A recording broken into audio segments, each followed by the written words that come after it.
Morning, everybody. He did. Okay, let's start with Washington, please. I don't care about the MSNBC event, okay? I don't care about them. Let's just stay very focused on impeachment. My name is Kerry Porch. I'm a satellite uplink technician. I'm a contractor at the CNN Washington, D.C. Bureau. But Jeff Zucker, basically president of CNN, has a personal vendetta against Trump. It's not going to be positive for Trump. He hates him. He's going to be negative. I decided to wear a hidden camera. Media created this monster. Did you know he created this monster? And we're getting him full played every single day. Media created the Trump monster. I decided to secretly record the 9 a.m. rundown call meetings, and it's basically run by Jeff Zucker, the president of CNN. We're moving towards impeachment. I mean, don't, we shouldn't pretend, this is going one way, and so all these moves are moves towards impeachment. When I came to work at CNN, I mean, it was my dream job, and that dream actually just turned into a nightmare. So I just want to say on the Lindsey Graham front, I know that there's a lot of people at CNN that are friendly with Lindsey Graham. Time to knock that off, and it's time to call him out.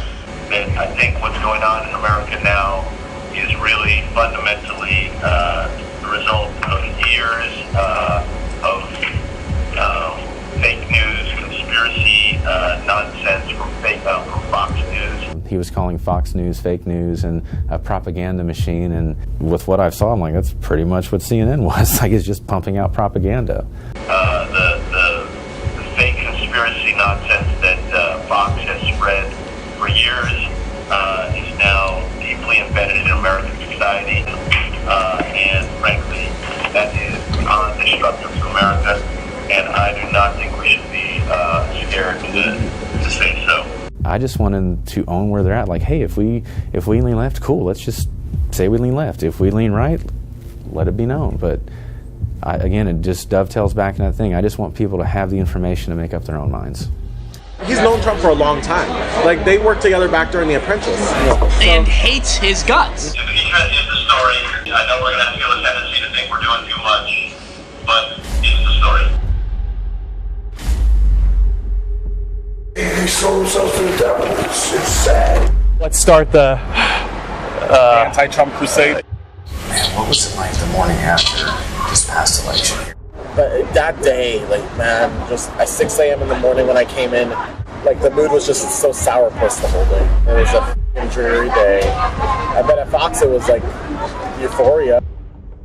CNN likes to call itself the most trusted name in news, but that's not the story we heard from a CNN insider who blew the whistle, recorded everything, and came to Project Veritas earlier this year. Would it be fair to say that you being here today it's not politically motivated? That's correct. It's not politics that motivates me. It's basically me wanting the news to be what they used to be, news, and not a infotainment or a game show or chasing the ratings like CNN purports it to be facts first, and that's clearly not the case. Kerry Porch has worked for CNN for 2 years. He says when he started, he had high hopes for the job, but he quickly became disillusioned as he was exposed to rampant anti-Trump bias at the network.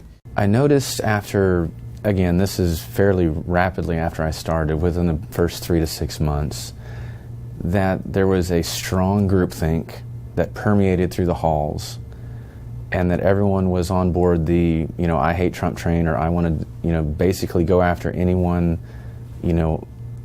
on the center or on the right politically. Porch secretly recorded several of CNN's 9 a.m. morning editorial calls where CNN's president Jeff Zucker leads the anti-Trump charge. We're moving towards impeachment. I mean, don't, we shouldn't pretend, this is going one way, and so all these moves are moves towards impeachment. So don't lose sight of what the big story is. They're done every day, Monday through Friday, and it's basically run by Jeff Zucker, the president of CNN from the New York Bureau, and he would basically, he runs it with an iron fist, and it's actually respectable. It's like listening to him run his business. It's kind of fascinating. But hearing that from the strongest and most prominent voice, the number one is on every day just hammering Trump in some way, shape, or form, or Republicans in general, about, all these other stories might be happening, but we want to divert all our resources to this aspect of Trump or that aspect of Trump, or most recently, it's just all about impeachment.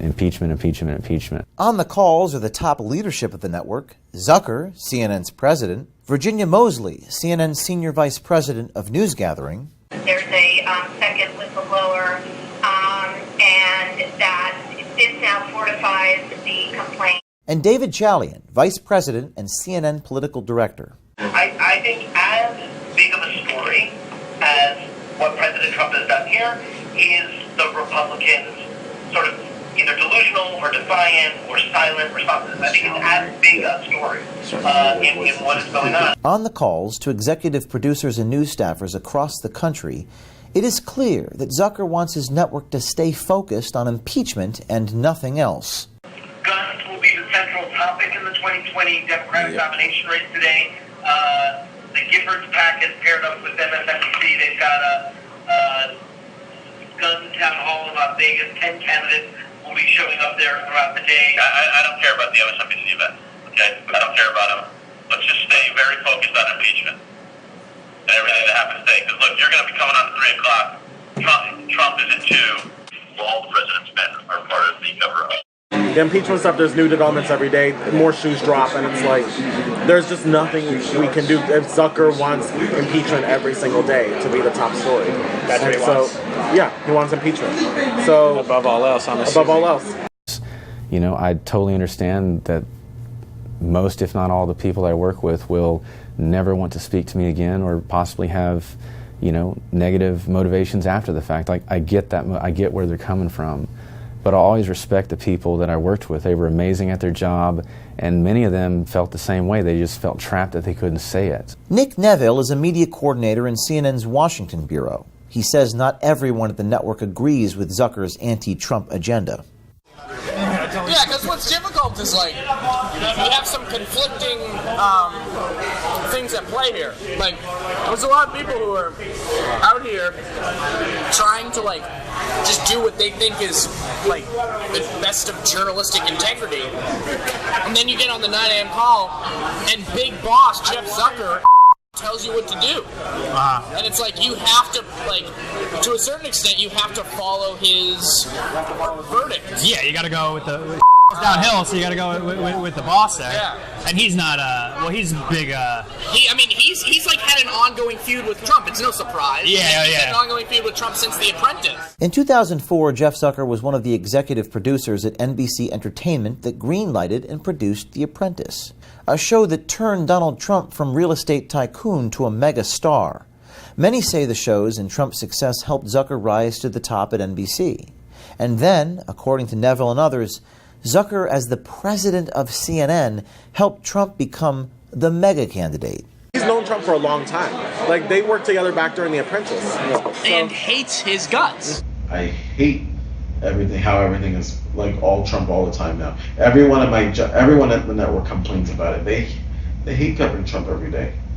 Just surprised CNN hasn't been able to take down Trump yet. I was just How are we gonna do it? I was just like, I mean, I feel like they're trying, but yeah. I mean, what could they do more? I mean, other than what they've been doing. Yeah. But to a certain extent, CNN created Trump's celebrity, like created this whole, like, not his celebrity, but created his candidacy, made him legitimate because they felt like they needed to show everything that he did from the beginning. So, like, Jeff Zucker can't really complain. Like, he kind of put this in action. Yeah, why would they do that, though, truly?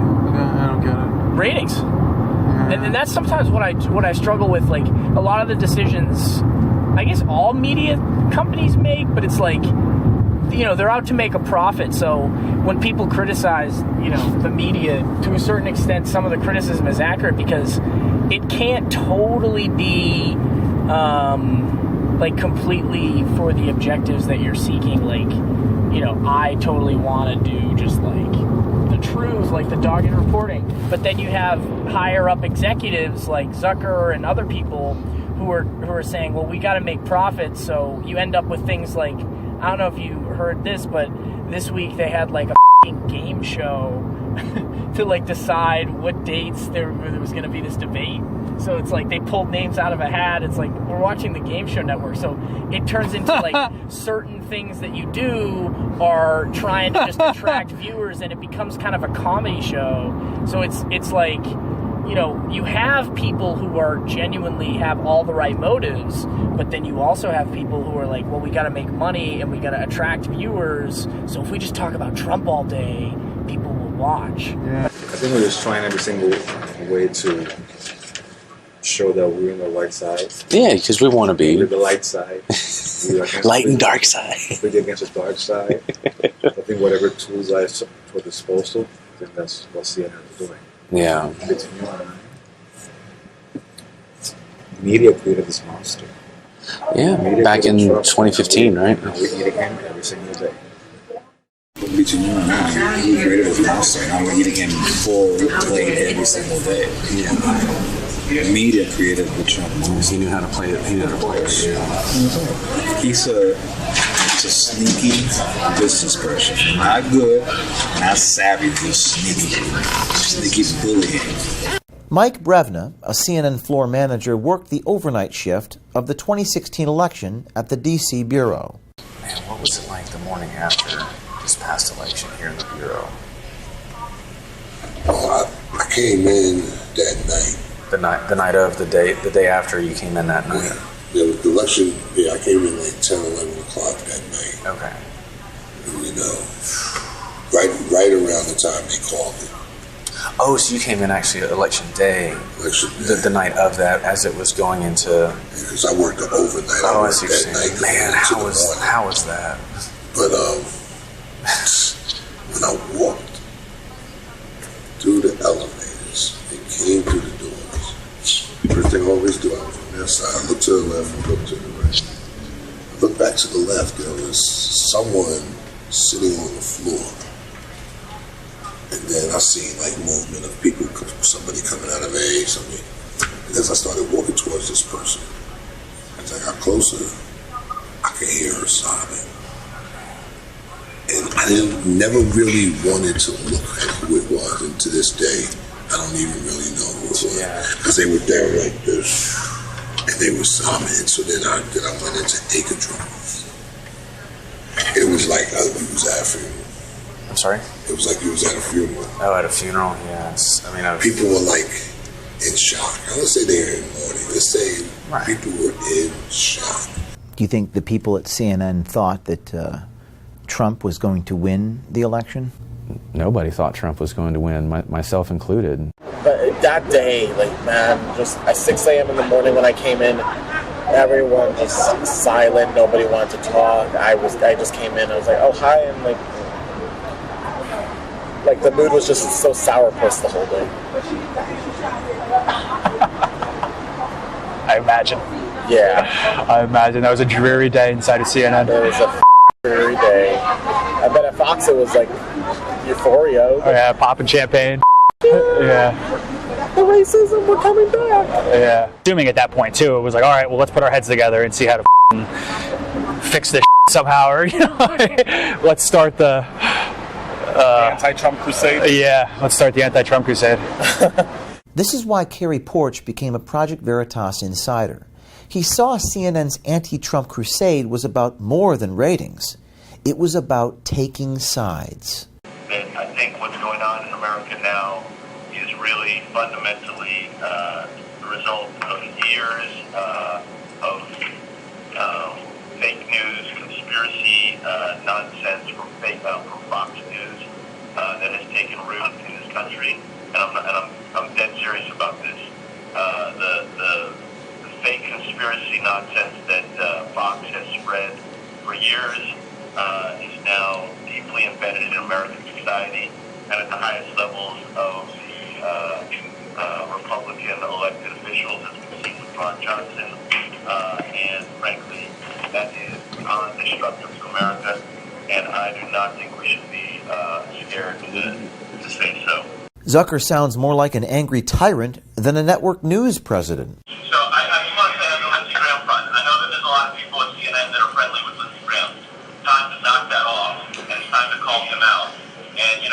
he's under full-time contract now at Fox News. He's done his last 26 interviews in cable news at Fox. Okay, and so it's time to seriously call out what's going on here. According to Porch and others, the anti-Trump crusade at CNN is personal. Which guys like hate Trump? Cooper's got him. Cooper hates him. I mean, Cooper's like Don Lemon hates him. I mean, Don Lemon, like he's like Tapper, yeah, he doesn't like him either. Dick Tapper. Cuomo doesn't like him. Hannity is like extremely conservative. He lets you know. However, Don Lemon comes on. He makes you think he's objective news. I'm not trying to bash CNN, Dude, it's whatever, man. but he makes you think he's objective news, but he's blatantly opinionated. All right. So either disclose where you're coming from, or get someone who's a little bit more objective. Don Lemon is, I mean, love him or hate him, he's blatantly like anti-Trump, he's blatantly left. So maybe Don Lemon could disclose that, but CNN makes it appear as though we have 24 hours of unbiased news. That's not true. Christian Sierra explained how CNN implements their political bias. It's like the ones who stick strictly to news, and I can understand if you're tough, like maybe you're a little tough on the Democrats, it's okay, fine, whatever. Like MSNBC is tougher on Republicans, and we're tough on Republicans too. More so than the Democrats. Our Democrat interviews are like softballs compared to Republicans. But I can understand. You guys do a lot of Republican interviews, actually, though. We do, right? So which is good. We do, but if you notice, like every time we ask questions to Republicans, like it's always a little tougher than when we do to the Democrats. But why not just quit? Why take the risk of exposing the largest, arguably one of the most influential news outlets? It's in airports, and especially with this news, I know that this is something that you've struggled with. You're about to have a family, and why not just quit? Why do this? I mean, it's a fair question. I mean, and as we said earlier, I was about to quit, and I wrestled with the decision long and hard. I mean, you and I spoke for weeks before we kind of decided to do this, and it still scares me. Again, you said it in the question. I mean, this is exposing, most likely the biggest media conglomerate in the world. I lose sleep over it. But I decided to wear the camera because I didn't see any other option, because I noticed that I was in a very unique position in space and time to just do something to protect the Republic, to basically put everything in the sunshine that I could, let the cards fall where they may, and hopefully, again, just dovetail into letting us at least have one more fair and free election. A recent Gallup poll said only about 14% of the American people have a great deal of confidence in the U.S. media. As our insider exposed, that lack of confidence, at least in CNN, is justified. I just hope that others in similar positions will take the mantle as we all have. I mean, the Facebook insider inspired me. My goal with this, aside from getting CNN to return to what its old greatness, is to inspire literally the dozens of people I've had this same conversation with, not only at CNN, but at different outlets. People are always asking me, what can I do? It's probably the most frequent question that I get asked. It's maybe one of the most important questions. Well, there's a new answer to that question. You can be an insider. You can wear a camera. You can blow the whistle, like Kerry Borch did. He's one of the bravest people I've ever met. You can do that too, but you have to reach out to us at veritastips@protonmail.com. Be brave. This is James O'Keefe with Project Veritas.